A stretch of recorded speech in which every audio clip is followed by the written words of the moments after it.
Weet julle wat besef ek die laaste tyd? Hoekom het 'n mens so oud word, voordat jy by hierdie punt kom, waar jy besef dat jy bly waar jy veilig is.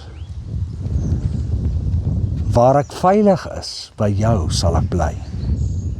Ons soek die hele wêreld vol na plekke waar ons kan veilig wees. En party mense sê vir my, hulle het oral gesoek en hulle het nie so 'n plek gekry nie. En weet julle wat sê die Bybel dan? Word jy so 'n plek? Word jy so 'n plek waar hulle wat God op jou pad stuur veilig is? So praat 'n bietjie daaroor.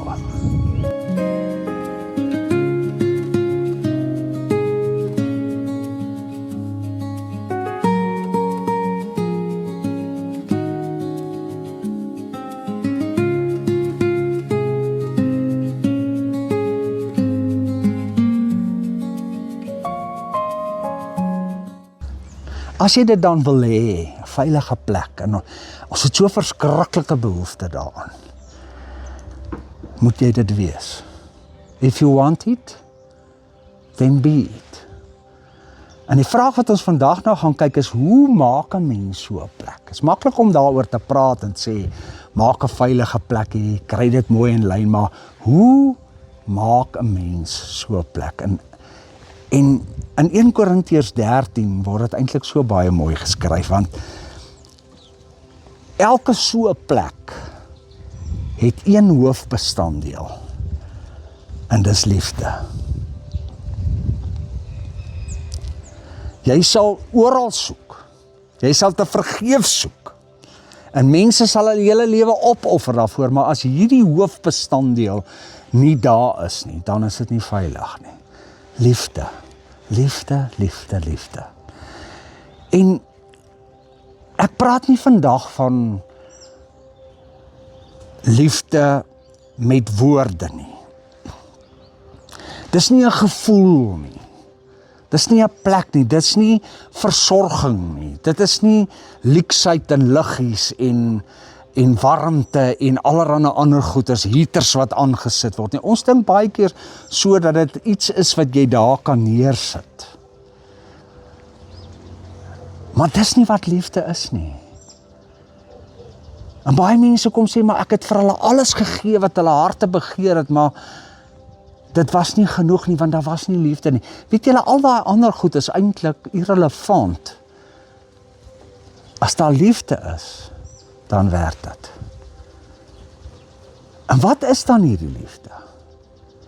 Ek het dit hier neergeskryf. Liefde is 'n ruimte, diep, sagte ruimte om jou en in jou, waarin hulle veilig voel. Met ander woorde, dis eintlik 'n mens kan dit amper nie met woorde omskryf nie. Dis eintlik jou optrede. Dis eintlik jou menswees wat mense laat veilig voel. Nie al die ander goeders wat ons baie keer so ure aan spandeer en geskenke koop en ons het hierdie boek 5 Love Languages waarin ons slomp goeders daar opnoem nie. Miskien is dit net jy en wie jy is. En dan word dit so pragtig geskryf hier in 1 Korintiërs 13 vers 4. En dan besef ek, maar dis eintlik iets wat van binne af, van jou af uitstraal en om jou 'n aura van liefde veroorsaak. En kom ons lees bietjie, hier staan, liefde is geduldig. Sy geduldig. Liefde is vriendelik. Of as jy 'n beer met 'n seer tand, grompot. Om jou aan die glimlag te kry, moet hulle 'n operasie op jou doen. Liefde is nie jaloers nie. Wow, ons wil altyd hê wat ander het. Kan nooit die son oor iemand anders sien skyn nie. The Joneses, julle ken mos the Joneses. Ons moet wees wat die Joneses is, jaloers. Liefde blaas nie sy eie beul nie. Daai manne wat so met die trompette op hulle huise se dakke staan en sê, kyk hier staan so en kyk wat het ek in die lewe reg gekry, en kyk hoe suksesvol is ek, en kyk hoe 'n taai man is ek, en kyk net hoe kan ek dinge in die lewe uitgesteek. Hy blaas daai beeld, die ding is al eintlik vals geblaas. Is nie vol van homself nie. Me, myself en I. Ek praat partykeer met iemand en dan na 'n uur besef ek hierdie ou het net oor homself die hele tyd gepraat. Net oor homself. En iewers in die proses het hy my verloor. Het ek soos 'n blaar in die wind weggewaai. Tree nie onwaardig op nie. Mense skiet mekaar, raak woedend kwaad vir mekaar, oor onbenullighede, en dan tree mense onwaardig op. 'n Kind van die Here, al gebeur ook wat, al stamp iemand jou kar, al jaag 'n taxi voor jou in, moet ons nooit onwaardig. As jou kinders of jou vrou of iemand iets doen wat verskriklik is, ek weet, as iets val, dan spring ek altyd net so, gaan vra my vrou, wat het gebeur as iets in jou lewe geval en gebreek het? Sê ek, manne, ek het 'n oorvee gekry wat gesuis het vir maande daarna. Tree waardig op.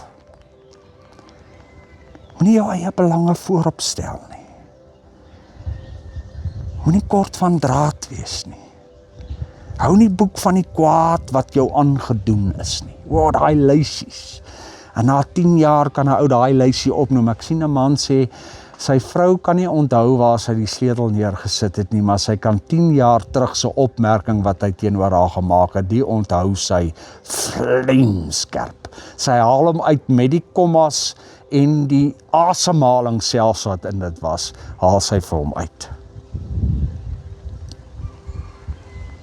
Dit treur nie oor die onreg wat plaasvind nie, as iemand anders swaar kry en onreg nie. Dit juig as die waarheid seëvier. Liefde bly stil oor ander se foute. Dit bly altyd vertrou. Al het hulle jou seer gemaak, moet jy bly vertrou. Jy moet nog steeds hoop saam met daai persoon en dit kan enige iets dra. As so 'n ruimte of 'n aura of 'n diep, warm uitstraling uit jou uitkom, dan voel mense veilig, boeties en sissies. En dit is eintlik so eenvoudig, maar eintlik so verskriklik moeilik.